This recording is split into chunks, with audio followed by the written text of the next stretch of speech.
This week on the WriterCon podcast. I think what helped me the most was having other people read and critique my work. Welcome to WriterCon, a gathering place for writers to share their knowledge about writing and the writing world. Your hosts are William Bernhardt, best-selling novelist and author of the Red Sneaker books on writing, and Lara Bernhardt, award-winning author of the Wantland Files book series. Thank you, Jesse Ulrich. And hey there, writers. Thanks for joining us.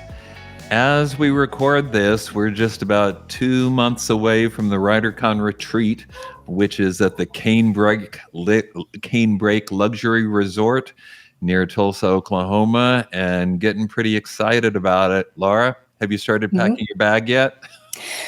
Definitely have my hiking boots out, so probably won't be. Yeah, I put away all the dresses from the cruise. I don't think we're going to need those. I think I'm going to be getting out my hiking boots. Definitely need a few swimsuits. I know there's a pool. Hoping there's a hot tub. Yeah. And then Fishing, golf, spa. I don't need yoga really any clothes for the spa, but I need to find out how many times I get to go to the spa. I feel you should probably wear some clothes to the spa. That's just me, but something.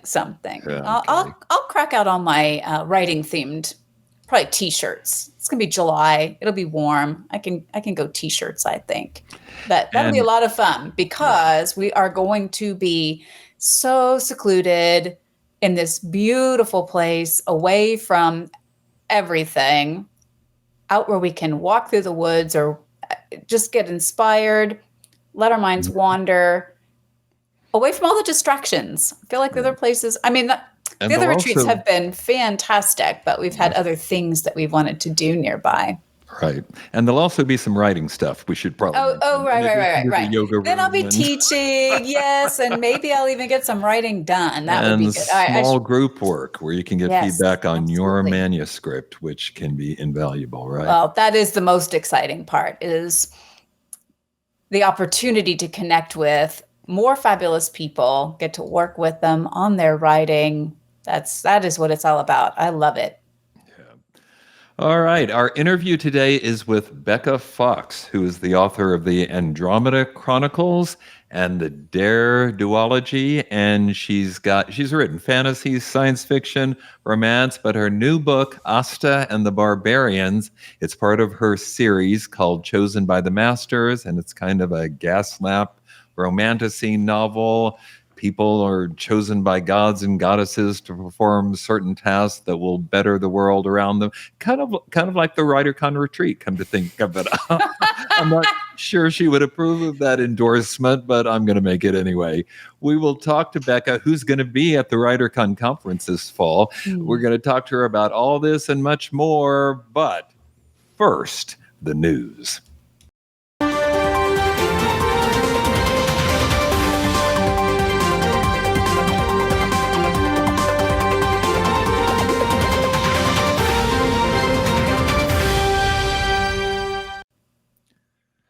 All right, our first news story.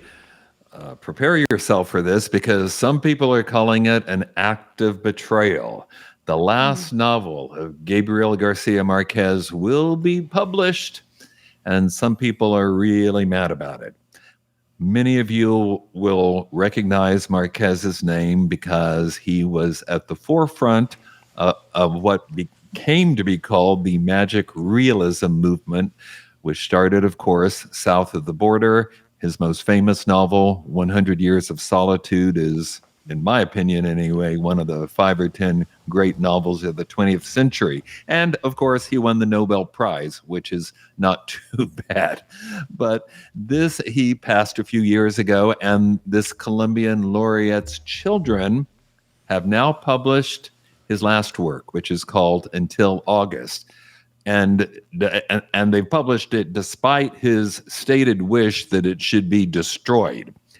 It was written when, according to some, the author had dementia.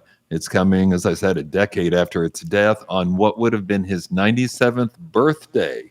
But it's been described by his sons, and here I'm quoting them, the fruits of one last effort to carry on, creating all odds. and tells the story of a woman who makes a yearly pilgrimage to her mother's grave on a Caribbean island. And this trip becomes dominated by a series of chance sexual encounters. Anyway, like I said, in the face of increasing memory loss, Marquez, who was known as Gabo to his friends, lost confidence in the work and asked for it to be destroyed, but it wasn't. Until now, the manuscript has been available to scholars at Marquez's archive at the Harry Ransom Center in Texas, but now his sons have made the decision to publish it, judging first that it's far better than their father believed. And so this is where that quote comes from. They wrote, "In an act of betrayal, we decided to put his readers' pleasure ahead of all other considerations. If they're delighted, it's possible Gabo might forgive us. In that we trust." End quote. Jesse, you buying this, or is this a shameless cash grab by money-grubbing offspring? What do you think? Well, first of all, if you are an author and you write something, you're like, just, destroy this, destroy it. Like, if you're really worried about it, get rid of it. Now, wait a minute. Emily Dickinson left instructions for her sister Lavinia to destroy hundreds of poems that were in a box. We probably wouldn't even know who she was today if Lavinia had done it. From what I've learned from my time editing this podcast and meeting other authors, authors seem to be the worst judges of their own work. Very true. And so if it's true that this book is good, I don't view this as an act of betrayal. I do understand like authors' desires. Like they write something, they're like, nope, this is not, I'm not at my best. Like, let this be. On the other hand, like he left it around. And so it's true. He could have destroyed it himself. He could have destroyed it himself. Yeah. So I this is, it's tricky because again, my view is if you're an artist, once you have finished your piece of art, it no longer, philosophically no longer belongs to you. Right. And so in situations like this, I'm always like, well, let me take a look. Like, let's read it first. If it is gobbledygook, then yeah, they shouldn't have done it. Right. But if it's good, then share it with the world. Okay, Laura, you're a writer, so I want you to weigh in on this. Should we respect the wishes of the author, or do the rights of readers and scholars have more weight? Not unlike what Jesse was saying, and I think you know this better than anyone else.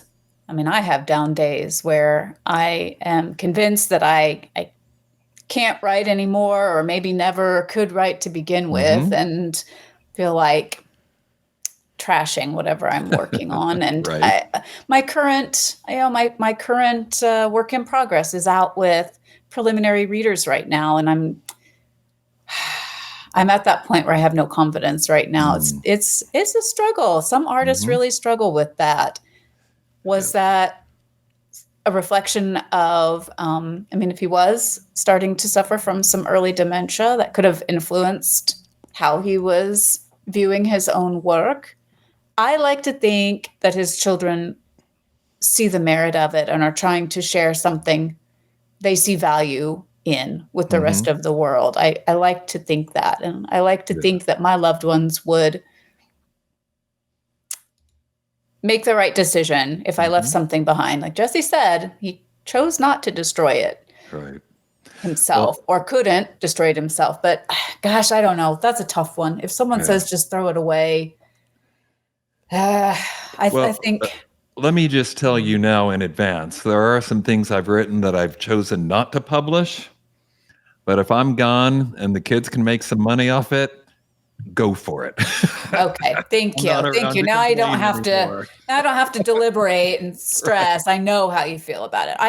Likewise, if I leave something behind and people see value and merit in it, I'm good with that. Right. Okay, news story number 2. This is about an AI-powered publisher who has raised millions in funding. This company is an Israeli startup. It's called Spines. They've got a website, and they have raised $6.5 million to, and these are their words, disrupt the centuries-old publishing industry. They've created an AI, artificial intelligence-powered publishing platform for authors that basically automates the entire process of getting a book published. Kind of what indie publishers are doing, like with their brains, but now there is an AI service apparently that can do it for you, even to the point of distributing physical copies. According to them, the publishing industry has been at a standstill for decades, not exactly the way I would put it, given, among other things, the boom in the indie publishing industry. But to be fair, I think what they're talking about is tech. They're complaining that, people still do things manually, if you can imagine that. And so it takes the average publisher months to get books ready. And yeah, that might be the average, but we all know that it can be done much quicker if you don't care so much about various things. Anyway, Spines is giving authors the ability to see their books self-published in just 2 weeks and supposedly reducing the costs of publishing by about 30%. They do this by using AI to automate a great deal of the process. They've got algorithms, of course, don't they all? And so it handles editing, proofreading, formatting, even cover design. Although I thought this was interesting, authors have the option of paying extra so they can have a human editor, which to me suggests maybe the AI editor isn't perfect. And each book will be assigned a human production manager to oversee the process. Lara, do you think this is going to disrupt the publishing industry? I don't, at the risk of sounding like an old lady, I don't like it. This is giving me bad vibes. We already have. I just read an article this morning about all the garbage books flooding Amazon right now. I fear that this is just going to make it even worse. So when you ask, is it going to disrupt? The publishing industry is already disrupted by a glut of bad actors who are flooding our bookstores with true garbage, just trash books. Absolutely. And there's always a need for a human editor. Sorry. You'd think. No, we just attended a conference where one of the speakers advocated first dictating your book and then using an AI program to clean it up, to do all the editing and proofreading and punctuation, which to me, I just thought, and you deserve what you'll get. Yes, it's as not an editor, to be easy, right?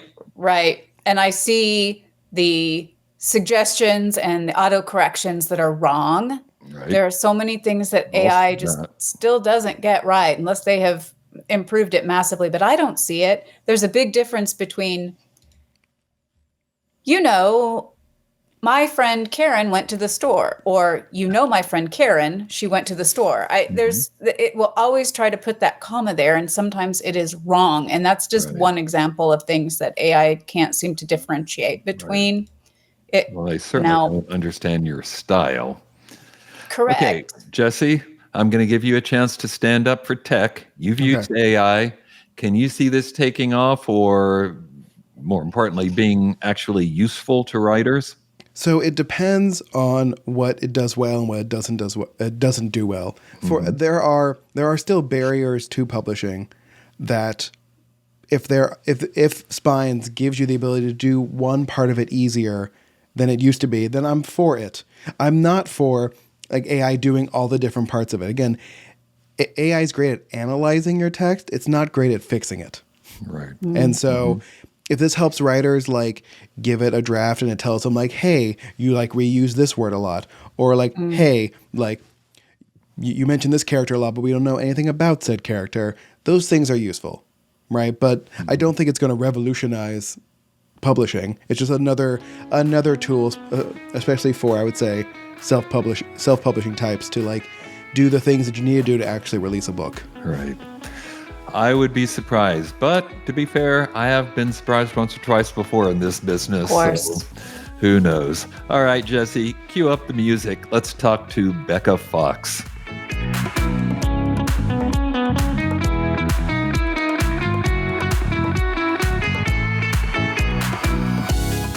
Becca, welcome to the podcast. Hi, thanks for having me, guys. Thanks for being here. Okay, traditional first question. If you could offer writers one piece of advice, what would it be? Oh boy. I think what helped me the most was having other people read and critique my work. I know it's terrifying when you're telling a new author, "Oh, you gotta show this to somebody." They're like, "No, my baby. I don't want to. Right? I don't want anybody to see." Or, "Oh, what if they hate it?" And it is hard sometimes to hear somebody tell you the truth. Sure. But I feel like for sure you will grow faster and learn more if you have an open mind and if you're willing to take that hard criticism, because sometimes you're too close to the project and you can't see Like the things that every need to be time. cut. Yeah. For the good of the project. So it's you need to surround yourself with people who love you, yes, but who are not afraid to tell you the truth, that won't lie to you and be like, "Oh yeah, this is Lie to perfect," you. because that's not Mhm. helpful. It's really not. Yeah, right. So that would be my encouragement. Might make you feel good for a little while, but it's not going Yeah. to make the book any better.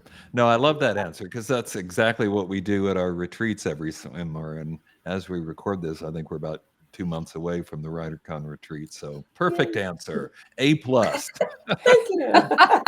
Okay, now tell Yeah. us about Asta and the Barbarians. hmm So, geez, long story with Asta. So Asta was actually the first book that got a publishing offer from a little vanity press called Turgard Publishing.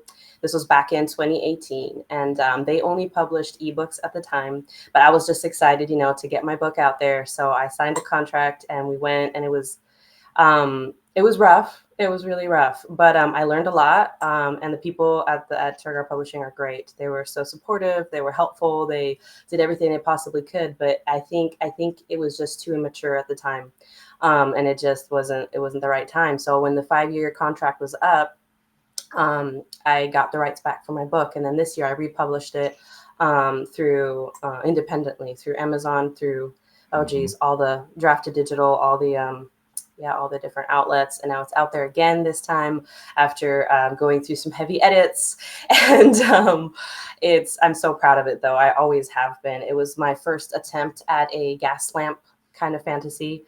So it always have a special place in my heart. Since 2018, it was so funny. I have written these small novellas, which is the rest of the series chosen by the masters that introduce other characters in different parts of the same world. So it doesn't follow Asta, but they will all come together later in the book that I'm working on now, which is the last book in the series. At least I hope it'll be the last book. Oh my goodness, it's turning into a monster of a book. I might have to split it in half and do it 1 part, 2 part. But yeah, no, it's been a ride. It's been so cool just to learn more about myself as a writer and about the genre. About the characters. It's been awesome. I've been really enjoying that genre. I might actually stick with that genre. I've jumped around since then, but I really do love Gaslamp. It's got a special place in my heart, like I said. So, yeah. Where did you get the idea for this? It's a series of books, right? You're chosen by the masters, or at least the world of these books. Where did you get the idea? So it was a bit of both. So I had recently fallen in love with Kristen Cashore's Graceling series. I don't know if you guys are into that at all, but it does introduce the whole idea of people with different colored eyes having very specific talents that are almost like magical, but not quite. So I use a bit of that in my world, but I also got some inspiration from Rick Riordan's, with the different Olympian gods. And they're kind of like they select champions, to do some things for them in the human world. So it's a bit of both. You have people with special abilities that are granted to them by these gods, but also you have some people that are just kind of, their lives are interrupted because the gods are like, "Hey, I need you to do something for me." And then of course there's that like, "Well, I don't want to," but you take them on the journey, and at the end, of course, it's the hero's journey. By the end, they're like, "Okay, I understand why it had to be me," right? And they better the world around them, and it's fun. But of course, I weave some romance in there. I weave some mystery, some action. But yeah, no, it was mainly influenced by just the people I was reading at the time and the different worlds that they created, that I just kind of like, okay, let's do a mashup. Let's see if I can make it my own. And oh gosh, it was so much fun. I love that. I love that. Hey, I already dropped WriterCon once, but you're actually coming to the conference this fall, Yes, I'm right? so Labor Day excited. weekend in Oklahoma City. This may be Yeah. a horrible question because we really haven't discussed it much, but what are you going to be talking about?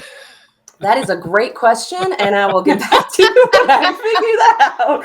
I've been breaking my head open over it because I want it to tie in with the theme of walking in the souls of these characters, and I'm just sitting here like, oh, geez, what can I talk about that hasn't already been talked about over and over again concerning character creation? But I don't know. I think I might just go up there and just share my experience building characters, because I feel like every writer has a different process for how to build their characters. It's like you said, some of them just they just start writing and the characters just kind of blossom in front of their eyes, and other people kind of like, okay, what's the deepest darkest secret, right? Or what's their favorite color? We start here and then we work our way around. So I think it'd just be cool to explore the different processes for sure. And yeah, get some conversations going about the strengths and the weaknesses and just my experience, and yeah, make it fun for the people that are attending. Excellent. Great. So you've written both science fiction and fantasy, is that Yes. right? Yes. Excellent. And also romance, or is it more like you kind of layer the romance in with the science fiction and the fantasy? Yes, so it is definitely layered in. It is not the focal point of the story, although it is pretty high up there on my list of priorities. I love romance. I think it's so much fun to write.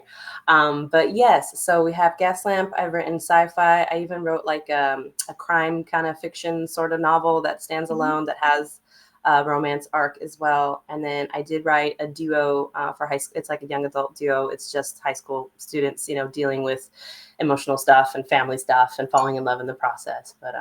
But yeah, so far, Gaslamp and the sci-fi were, for me anyway, the most fun to write. But yeah, there's always going to be some romance in my books. Would your fantasy then would you call it romantasy? Do you think that fits in that genre, or something else for you? Yeah, the novellas especially that are a little bit heavier on the romance side, but they do have like several action scenes, so they'll have like a mystery woven throughout or something like that. Nice. That's a hot one right now. That would be a good one to hop into. Yeah, that's fun. Now, your website says that you are passionate about creating realistic couples who struggle and argue, but in the end choose to love each other despite their baggage and flaws. That sounds fantastic to me, and I'm curious why you think that trope has such appeal to readers. Well, I feel like I don't know, you have two different sides of it, right? You have the audience that are like, give me all the fantasy. I don't want any realism to this. I want him to be perfect, right? The guy that I've always wanted. And I want her to be strong and independent, but of course vulnerable and needs this guy. And then you have the other audience that are just like, oh gosh, this is so unrealistic, and I can't even get into this because there's no way he would ever say that or do that, Right. So I kind of tend to be in between as a reader personally, where I do want some realism, where it's like, yeah, if this happened in real life, I'd get upset about it too.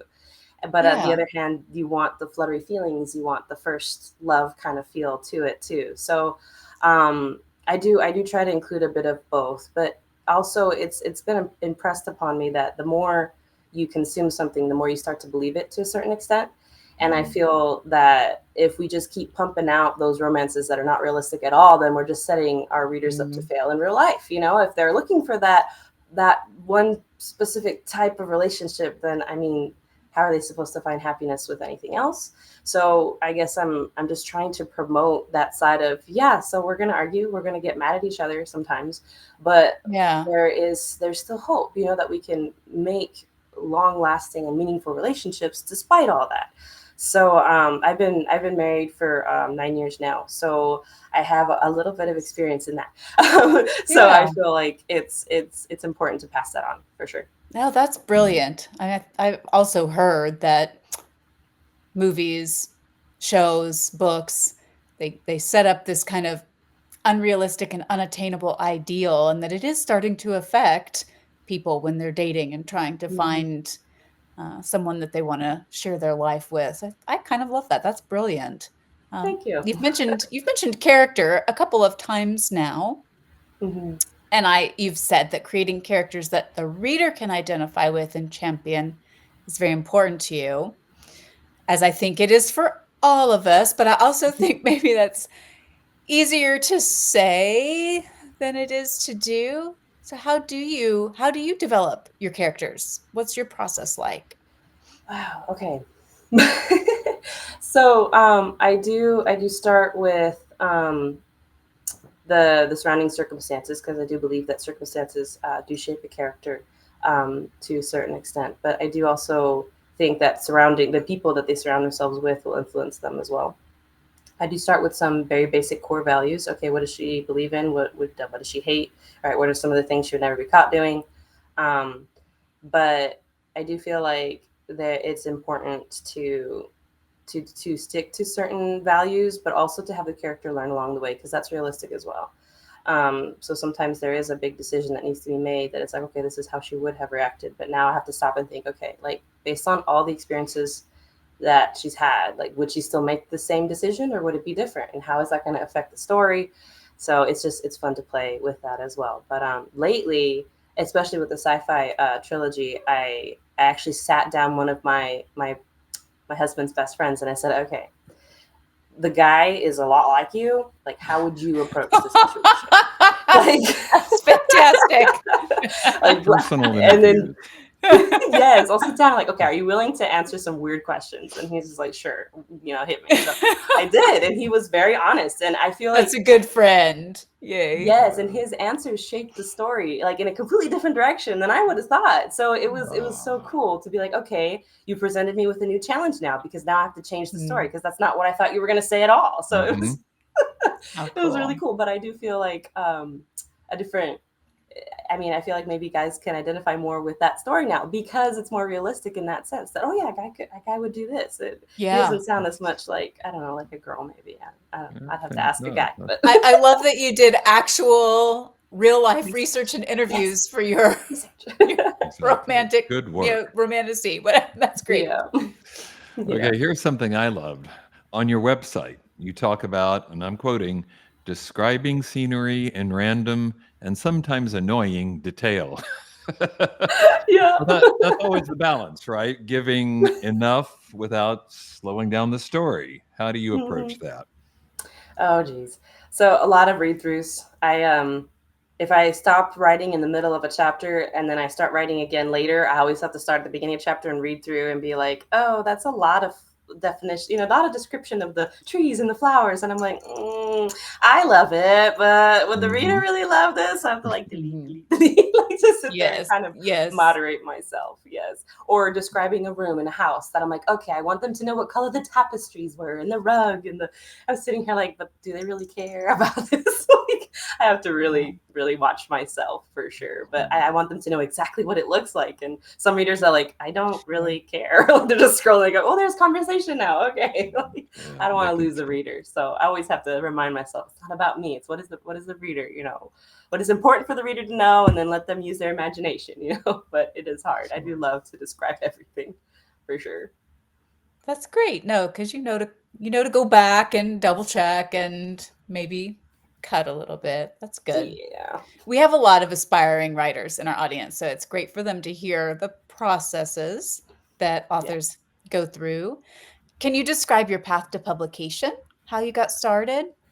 Yeah. So I took a writer's class at a community center, and it was being taught by an editor, and she gave us all her card at the end and said, hey, if you have a manuscript that you want me to look at, by all means, hire me. And after stressing over it for entirely too long, I was just like, just do it. I just got to do it. I have to know, right, if I even have a chance. So I sent it to her, this monster novel. It was like 400, 500 pages long, and she was very gracious, and she worked with me to kind of cut it back and to refine it. And she said, yeah, no, you definitely have talent. It's gonna be a lot of work though. She said to try and get published nowadays, but she says, if you keep at it, you can do it. And that was all the validation I needed. By golly, I was just like, I can do it. I'm going to do it. So I was on writers forums. I was doing Twitter, or X, or whatever you want to call it now. I was doing Pitch Madness for a long time, where basically, you just, was it 200 characters or less? You pitch your book, and there's participating publishers and agents there. So I did that a lot. And then I was, blogging. I was trying to create a social media presence, and doing a newsletter, and then of course writing, learning everything I possibly could. and then reading too to get inspiration. But in the end, somebody, Turgar Publishing, found me on through Pitch Madness. So I always recommend that to people if they're asking, like, how do I get in? I'm like, Pitch Madness, because that helped me a lot. Great. That's great. I don't know that I had spoken with anyone who found success that way. So that's fun to hear. I'm glad that worked for Many you. paths. Many paths. What does a typical writing day look like for you? What's your writing process? Oh, it's so scattered. Now I have 3 littles, 4, 3, and 1. That'll do it. Yeah. So if I have, lately we've implemented a system where mommy gets 1 hour a day, and I close my door and you leave me alone for 1 hour, and daddy's in charge, and I will write for as much as I can in that 1 hour. And if I get an idea in the middle of dinner, I have my phone. I have Google Docs on my phone, so I can just write it out real quick, and then I'll add it to the rest of the document later. Or if we're traveling. When I was nursing, that was so great. I'd have my phone there and I'd be writing scenes out on my phone while I was nursing, and just little bits at a time, just adding it here and there, and slowly. I wrote way back then like that too. Oh my gosh, I'm hearing so many familiar things. I'm way past that now, but I've been writing. I was writing back then too. So me too. Interesting. Yes. And speaking of children, you would be very popular with our boys, I think, because I got this from your website too. You watch anime and play video games next to your gamer husband, who we now know is also your research victim. Or oh yeah. I rope him into my madness. Yes. Do you have a favorite game or anime or what? Oh my goodness. Okay, so right now we are really into. We're waiting for Black Clover's new season to come out, waiting on bated breath because our favorite character got kidnapped, and we're like, no, what's gonna happen next? We are working our way through Blue Exorcist and Jujutsu Kaisen, and we got quite a few that we're doing right now. We're on a kick, we're on an anime kick. And then as game wise, we do some PlayStation, but we also do some Switch. So there's a bit there. I'm always going to be for Super Smash because that's what I grew up on. That's nostalgic for me. But we've done Skyrim, we've done Dragon Age, we've done Mass Effect, we've done a bit of everything. We found this game called It Takes Two, which literally you need 2 players to play. Like I've done that with my son Ralph. Yeah, I know it well. Yeah. So we're trying to play that. It's been a little tricky lately to find time to do that, but we're trying so hard to stick with it. Because in my case, I mostly just sat there and Ralph told me what to do, and then I nice. But hey, you're bonding. That's awesome. Good for you. Right. Did you watch Amazon's Fallout? Did you watch that, or did you ever play? No, not yet. It's funny. That's my husband's like nostalgia for him too, is Fallout. So he's very like cautious. He's like, I don't know if I want to start it because if they ruin it, I'm just gonna be so mad. So like he's kind of like waiting on that. But I've heard some good things, so we might. I enjoyed it, but I'm video game adjacent, so I have awareness of it and know what the idea of it is, but I didn't ever actually play it. But I've heard from people who played it that said they enjoyed it too. Good. So. Yeah. So we're. But I would understand that he doesn't want it ruined for him. Yeah. Well, one last question, Becca. Let's talk about the days ahead. I mean, obviously, the most important thing in your future is WriterCon. But beyond that, what are you working on now or next? What's coming next? Event-wise, I'm doing the local Comic-Con. It's called Fan Fusion. That's Memorial Day weekend. I'm just going to be signing books and selling books and trying to talk to as many people as possible. Book-wise, I'm working on the sequel or the last book in that series, hopefully. Here's hoping for Chosen by the Masters. I had to kind of step back from writing because I've been doing a lot more of, I'm trying to do more speaker engagements, trying to engage more with other writers. I did some local library events too to try and meet more local authors. But I'm coming out in a magazine called Successfully that's coming out in a couple of weeks here. We're really excited about that. Just trying to get my name out there more because I got quite a few books on the shelf already. So I met with a marketing consultant, and that was the first thing she said. She says, I think you can take a break from writing for a little bit and just focus on promotion and marketing and stuff because you need to get your face out there. And I'm just like, oh, okay. She was right. Well, can't wait to see you at WriterCon this fall. In the meantime, thanks for being on the podcast. See you soon. Thank you. Bye-bye now. Bye.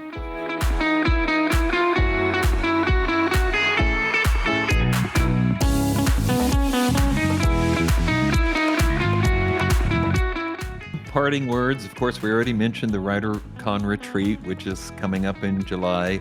That's July 17th through 21 at Canebrake, not far from Tulsa.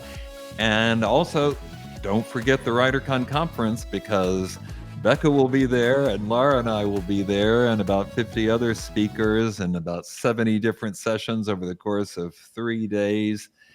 It's a unlimited pitching contest, chances to get author photos taken, manuscript reviews, one-on-one with a person of your choice, consultations. What am I forgetting, Lara? You're forgetting to mention the unbelievably low price that someone can join us for if they act quickly before May 31st. Right. Early bird price for a basic package is $299 for 3 days of programs. for 3 days of instruction. I'm telling you, 3 full days of 3 instruction. days. Yeah. Not one, not two. I go to a lot of conferences. How many days was it, Jesse? Not one, not two, but 3. Technically, it's 4, but the 4th day are the Not master one, classes. not 2, not even 3. 4 full days.